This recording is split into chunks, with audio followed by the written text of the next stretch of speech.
ये four way वाल है और आज इसकी अंदरूनी साख के बारे में जानेंगे कि अंदरूनी साख इसकी कैसी होती है और ये कैसे ऑपरेट होता है, कैसे चलता है ये।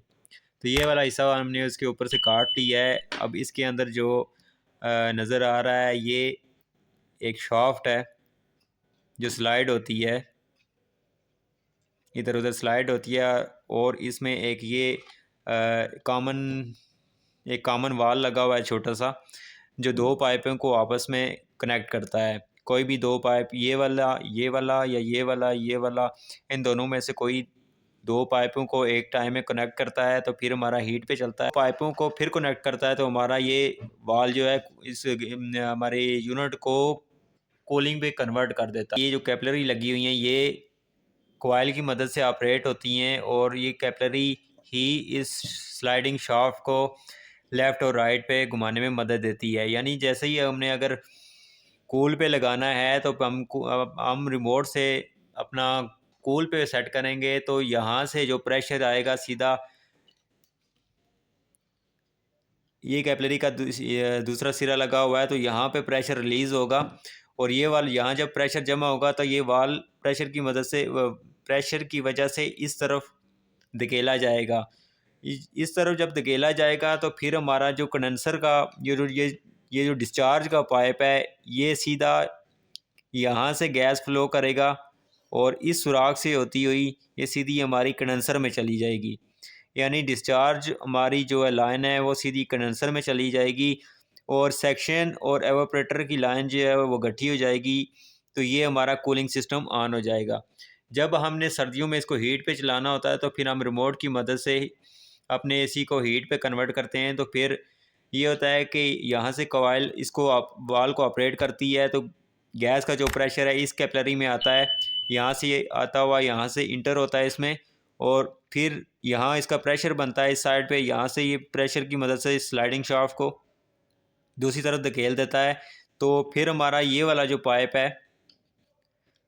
पाइप ये रिलीज़ हो जाता है और ये वाले दो पाइप जो हैं ये इकट्ठे हो जाते हैं, यानी ये कॉमन हो जाते हैं और ये वाला पाइप हमारा जो है वो सेपरेट हो जाता है और ये डिस्चार्ज जो कंप्रेसर से निकल रही होती है वो गैस है। अब हीटिंग इस तरह होती है कि यहाँ से जब गर्म गैस निकलती है तो वो सीधी इस सुराख से होती हुई इसके अंदर वो जो सुराख ये वाला नज़र आ रहा है, ये वाले पाइप, ये वाली लाइन जो है एवापोरेटर की लाइन, तो यहाँ से गैस सीधी इस सुराख में आती है और इस सुराख से होती हुई एवापोरेटर में चली जाती है, तो जहाँ पे हमारी हीटिंग होती है।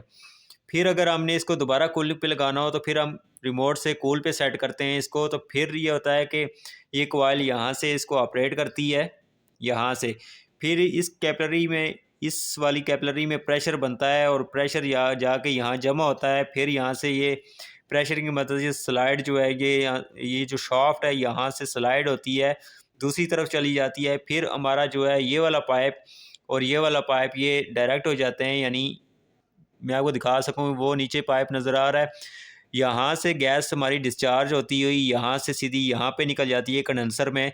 तो कंडेंसर से ठंडी होकर फिर एवापोरेटर तक पहुँचती है तो फिर हमारा कूलिंग सिस्टम ऑन हो जाता है।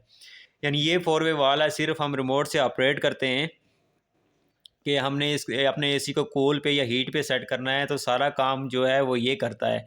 यहाँ से स्लाइडिंग, जैसे ही स्लाइडिंग होती है तो इसका मूड चेंज हो जाता है, इसके गैस का रास्ता चेंज हो जाता है।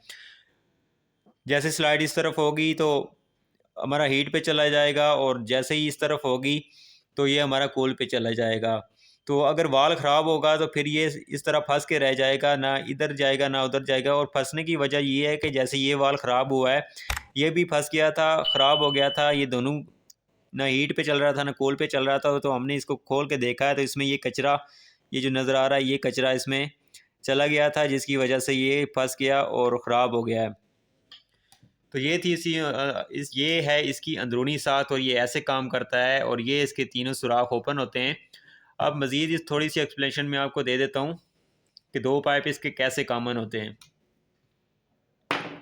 दो पाइप इसके ऐसे कॉमन होते हैं कि ये एक साइड से ऊपरी हुई साख्त है और दूसरी साइड से जो है ये अंदर गई गई हुई है, यानी ये एक ही चीज अंदर से एक ही है और बाहर से ये ऊपरी हुई है।